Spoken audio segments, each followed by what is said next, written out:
Vocês estão vivos? No vídeo de agora nós vamos falar um pouquinho sobre a Revolução Científica do século XVII. No âmbito do conhecimento, a modernidade realiza uma verdadeira revolução espiritual. Nasce uma nova visão de mundo, de universo, de ciência, de metodologia científica. Emblematicamente encontramos a imagem newtoniana do universo relógio, e Deus como um relojoeiro.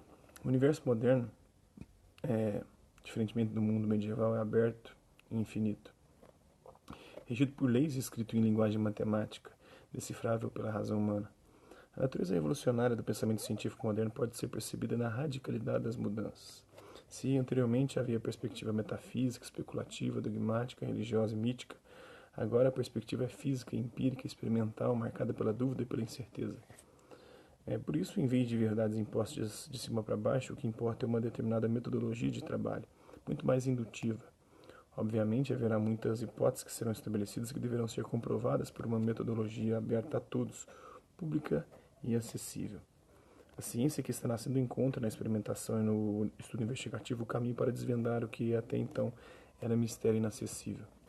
Dessa forma, verificaremos que a ciência moderna se desvincula da fé e caminha com um método que permite progressos e avanços na ciência e no conhecimento das leis que regem o universo e os fenômenos. Esse realismo na ciência, que supera o idealismo da fé cristã medieval, encontramos exemplarmente em Galileu Galilei, que viveu de 1564 a 1642, para quem a ciência tem por objetivo captar e descrever a realidade e o seu funcionamento. Galileu defende e estabelece a autonomia do método científico em sua busca descritiva de realidades objetivas e mensuráveis, uma vez que o próprio livro da natureza está escrito em uma linguagem matemática. Assim, a visão moderna de ciência substitui o essencialismo grego e o idealismo medieval pelo mecanicismo, pelo funcionamento mecânico do universo, como se fosse uma máquina previsível, fruto de relações de causa e efeito de causalidade, pelo estudo da mecânica do universo. O fragmento a seguir de Galileu mostra um novo olhar sobre a forma de se aproximar do estudo dos fenômenos naturais. É um belíssimo texto que sinaliza a radical mudança de pensamento que está em curso. Na verdade, a melhor reflexão teológica da Idade Média já sinalizava para a necessidade do uso da inteligência na busca de compreensão das realidades. A diferença de agora é que no horizonte da motivação já não existe mais a fé como condição pressuposta.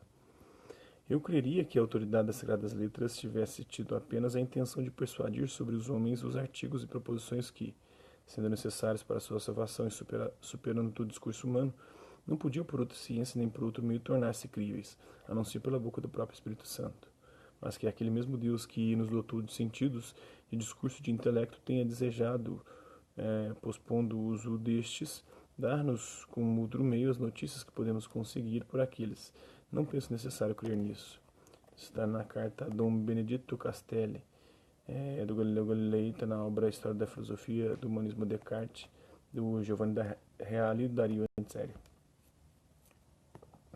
O julgamento de Galileu, retratado por autor desconhecido, de 1633, mostra o Tribunal do Santo Ofício em Roma, no século XVII, exigindo que Galileu renegue a teoria heliocêntrica.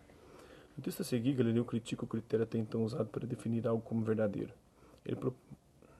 O Galileu quase morreu, teve que renunciar porque defendia o heliocentrismo. Hoje em dia os terraplanistas estão aí, livres, leves e soltos, defendendo que a Terra é plana, que o Sol gira em torno da Terra. No texto a seguir, Galileu critica o critério até então. O próprio Júlio Bruno vai morrer em consequência da defesa dessas ideias. A gente diz que a igreja não perseguiu. No primeiro momento, a igreja foi até quem fomentou de fato isso, mas aí, no momento posterior, ela começa a se voltar contra esses pensadores e a persegui-los, vendo neles um perigo, uma ameaça ao seu poderio. Então, no texto a seguir, Galileu critica o critério até então usado para definir algo como verdadeiro. Ele propõe um novo critério e apresenta, portanto, pressupostos que sinalizam para uma revolução na forma de pensar que caracteriza o século XVII. Tenho a impressão de identificar em Sarsi a firme crença de que, para filosofar, é preciso apoiar-se nas opiniões de algum autor célebre, de modo que, se a nossa mente não se casasse com o discurso de outra, tivesse que permanecer estéril e infecunda.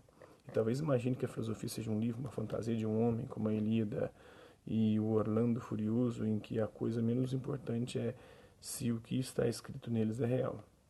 Senhor Sarsi, as coisas não são bem assim. A filosofia é escrita nesse grandíssimo livro que permanentemente está aberto diante dos nossos olhos, fala do universo, mas que não pode ser entendido sem que antes se aprenda a sua língua e se conheça os caracteres com os quais é escrito. Este livro, a natureza, é escrito em língua matemática e os caracteres são geométricos, né? Os triângulos, os círculos e outras figuras geométricas, sem as quais é humanamente impossível entender uma palavra sequer. Sem elas, é como perambular inutilmente um labirinto escuro.